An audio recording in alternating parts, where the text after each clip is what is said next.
Olá, pessoal, tudo bem?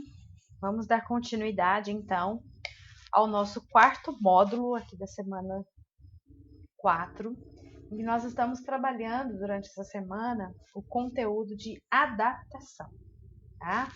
Na aula anterior, na aula 1, a gente definiu os conceitos, né, de adaptação, falamos de dois itens, de dois quesitos que a gente precisa olhar para identificar a adaptação. E agora, nessa aula, eu vou mostrar para vocês algumas metodologias que a gente utiliza, que ajuda bastante no reconhecimento da adaptação, certo? Então, para a gente lembrar, a adaptação é qualquer modificação que ocorra no organismo ou em alguma estrutura desse organismo e que seja fruto da seleção natural, certo? A seleção natural, ela vai atuar na variação biológica a partir das pressões ambientais. E para a gente ter essa resposta dos indivíduos frente às pressões ambientais, o tempo precisa passar, certo? Então, para a gente buscar essas informações, será necessário olhar o tempo, alguma informação histórica, algum registro histórico. Tranquilo? Então vamos lá. Bom, em termos de identificação da minha adaptação, ou seja, quais as metodologias que eu posso empregar para reconhecer a minha adaptação, eu tenho aqui 4 questões que eu vou apresentar para vocês. Então, seriam estudos de seleção natural, estudos de adequação do design, métodos que são métodos históricos e métodos que são métodos comparativos. O item 1 e 2 vão me dar respostas referentes à utilidade atual. Os itens 3 e 4 vão me dar respostas referentes à origem evolutiva. Vamos relembrar? Para a gente saber se o termo, se o que está surgindo, se o que estamos observando é uma adaptação, eu preciso de respostas quanto à utilidade atual e de respostas quanto à origem evolutiva. Lembram disso? Então vamos lá. Bom, estudos de seleção natural têm a ver com testes de valor adaptativo do caráter. Então, a gente pode acabar observando, né, o quanto que uma determinada variação, uma determinada característica morfológica está ajustada. E para isso, a gente pode promover, né, grandes modificações, que seria nesse primeiro gráfico, no gráfico A, a gente tem uma seta larga, uma seta grande, que me dá a ideia de uma grande mutação, e uma seta pequena, que me dá uma ideia de uma pequena mutação.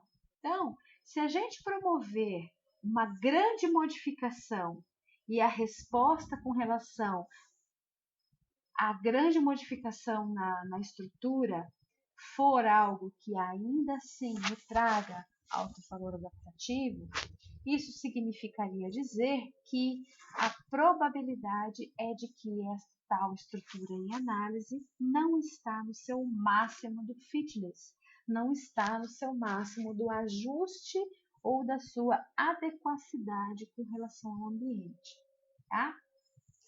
Porém, se eu promover pequenas modificações e essas pequenas modificações me mostrarem que a tal estrutura em análise ainda responde bem com relação ao seu ajuste no ambiente, aí sim nós estaríamos diante de uma utilidade atual para uma determinada modificação. Pequenas modificações seria aquele ajuste fino, como se nós estivéssemos fazendo um ajuste no foco de um microscópio, de uma lupa, aquela sintonia fina, aquele ajuste fino. Tá? Já uma grande modificação é aquele salto grande que a gente dá, que aí a gente não tem uma resposta de alta visibilidade. A adequação do design seria observar se a resposta ou a solução que o determinado organismo encontrou é a melhor solução em termos de ajustes naturais. Tá? Então, será que a solução encontrada por um organismo representa a melhor solução daquilo que seria possível de ser feito? Então, nós temos aqui um gráfico em que foram plotadas as relações alométricas, ou seja, todas as relações de medidas, né, altura, comprimento e largura, num estudo de 1966 de Halp, tá? Um estudo de moluscos, né? Esse estudo é de moluscos. E o que ele apresenta? Ele apresenta para nós relações matemáticas em que ele mexeu nesses 3 itens, né, que são os 3 eixos, as relações alométricas aí para esses organismos, e apresentou formas, né, toda a variação possível das formas que matematicamente ele conseguiu produzir. Se a gente observar, nós temos aí uma ocupação, né, com relação às manchas em verdes mais escuro, representam todas todos os tons de verde representam formas, todas essas daí representam formas que foram obtidas pelas relações matemáticas, pelas projeções matemáticas. Porém, se a gente observar todas essas relações obtidas pela teoria, pela modelagem matemática, representam formas de conchas em que nós conseguimos observar na natureza. Algumas em maior proporção, que são aí sim as mais escuras. Então, quando a gente observa um estudo como esse, a gente pode concluir que a forma que esses organismos se desenvolveram na natureza representam sim o melhor ajuste possível daquilo que eles poderiam fazer, daquilo que, com relação ao seu comprimento, altura e largura, é possível de ser feito. Então, nós temos formas elípticas, nós temos formas espiraladas, mais helicoidais, então, uma série de formas que os próprios organismos encontraram como solução para se desenvolver aí na natureza. Então, em termos de morfologia de concha, para esse estudo, no caso específico, né, dos moluscos, a gente observa sim que existe uma adequação, né? Eles conseguiram aquilo que foi uma adequação do design, né? Encontraram a melhor solução para o tal problema. O problema é o desenvolvimento geométrico da sua concha, ok? Estão lotados de exemplos de engenheiros na natureza, né? Esse é só mais um deles. Esse seria, então, portanto, as formas que nós conhecemos hoje, né? Formas planespirais, formas helicoidais, né? Expansão e dobras, enfim, uma série de formas que nós observamos aí para os moluscos de uma maneira geral. Então, a seleção, ela teria removido as formas que não se adaptaram, né? E algumas restrições não criaram conchas nas regiões vazias. Existem alguns brancos, né? Algumas regiões aí desse nosso plano tridimensional que a gente não consegue observar nenhum exemplo na natureza. Então, seriam restrições em que a gente não consegue identificar. Então, essas seriam as ruins, não ficaram, e as mais difíceis de serem criadas não apresentaram utilidade e, portanto, não houve esse desenvolvimento, certo? Bom, então nós vimos que 1 e 2 me dá a ideia de utilidade atual. Então, a resposta que eu vou obter é se corresponde a uma aptação ou não, certo? Agora, para eu saber se corresponde a uma adaptação, eu preciso ver a origem evolutiva de uma determinada estrutura. Aí eu parto para métodos de estudos históricos e métodos de estudos comparativos, ok? Então, para a gente falar de métodos históricos, a gente precisa observar o fóssil e a filogenia. Então, se a gente olhar um exemplo das aves, né, a linhagem de terópoda, que é uma linhagem dentro de dinossauria que vai dar origem aí às nossas aves atuais. Eu vou ter toda a modificação acontecendo dentro desse clado, né? Se eu pegar essa linhagem dentro de terópoda, eu vou observar uma série de estruturas que aconteceram, uma série de novidades evolutivas que aconteceram até o desenvolvimento das aves modernas, tá? A partir ali do Archaeopteryx, sendo a ave mais antiga, e o clado acima, a Neonirtes, que são as aves mais modernas, ok? Então, se eu perguntar a vocês, pena é uma adaptação? Vamos ver. Surgimento das penas ocorre muito antes das aves, né? Ela está dentro da linhagem de aves, está dentro da linhagem de terópoda, mas a gente já conhece dinossauros com penas hoje em dia. Então, aqui são apenas exemplos de Archaeopteryx, que são as aves mais primitivas e que apresentam ainda penas na cauda, tá?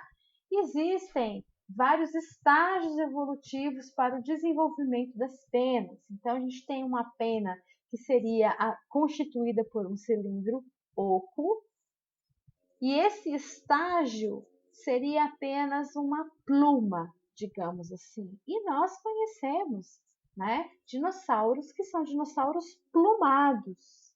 E aí, né? Qual seria a função desta plumagem nos dinossauros? Será que é a mesma função da pena das aves? Então, estamos trabalhando a origem evolutiva de uma determinada estrutura, para investigar se corresponde a uma adaptação ou se corresponde a uma exaptação, ok? Temos também o estágio 2, que aí já tem mais ramificação, né? Uma pena mais complexa, tá? Temos também já esse estágio 2 presente dentro da linhagem de terópodas, né? Em mononíquos a gente já tem esse tipo de pena. Depois nós estamos caminhando aí para o estágio 3, né? Já tem a raque central, com barbas e bárbulas, são várias ramificações. Também já temos em Caudipteryx esse tipo de pena, né? E aí a gente vai ver a lâmina se fechando e formando penas que são simétricas e penas que são assimétricas. Esse já seria o quarto estágio, tá? E aí, quando a gente olha a lâmina penácea fechada, a gente já observa alguns dinossauros com esse tipo de penas. Qual seria a função desse tipo de estrutura que a gente observa em Caudipteryx, por exemplo, que é uma linhagem de terópoda? Será que é uma função de voo? Ainda não, né? O que a gente vai ver é que Archaeopteryx sim consegue voar, é o que define aí a Aviale, mas mesmo assim não é um voo batido, é um outro tipo de voo. Mas Caudipteryx ainda não. E o que está diferenciando os dois ainda nesse momento é o tipo de pena. Nós temos penas simétricas, que não favorecem o voo, e penas assimétricas, que já favorecem o voo. Então, dinossauros com penas e protoasas, será que já é um indício de voo? Na verdade, a interpretação atual que nós temos é que não, né? Muito provavelmente seria proteção de ninhos. A gente tem achados, né, de posição de ossos fossilizados com proteção de ninhos, né? Isso também auxiliaria na corrida, na estabilização de corrida, padrões visuais, né? E auxílio na manutenção da temperatura do corpo. Vejam que todas essas 4 características que são mencionadas Nenhuma delas diz respeito à questão do voo já nesse momento. Então, para essas penas, quando surgiram, não surgiram com a função de voo, ok? Então, isso seria um exemplo de adaptação ou de exaptação? Vou deixar para vocês responderem. Bom, métodos históricos também são os legados filogenéticos que a gente pode explicar, né? Então, a gente tem a inércia filogenética e a restrição filogenética, ou seja, aquilo que a gente carrega simplesmente por ser mamífero, simplesmente por ser tetrápode, simplesmente por ser do clado ao qual nós pertencemos, tá? Qualquer organismo. Então, por exemplo, se a gente for ver, né, dos 10 pares de nervos cranianos que nós temos, o nervo laríngeo recorrente em humanos, ele tem em média de 30 a 60 centímetros. Já nas girafas, ele tem em média de 6 a 8 metros, por conta aí do tamanho do pescoço, né? Porque ele corre no pescoço também, ou, paralelo à laringe.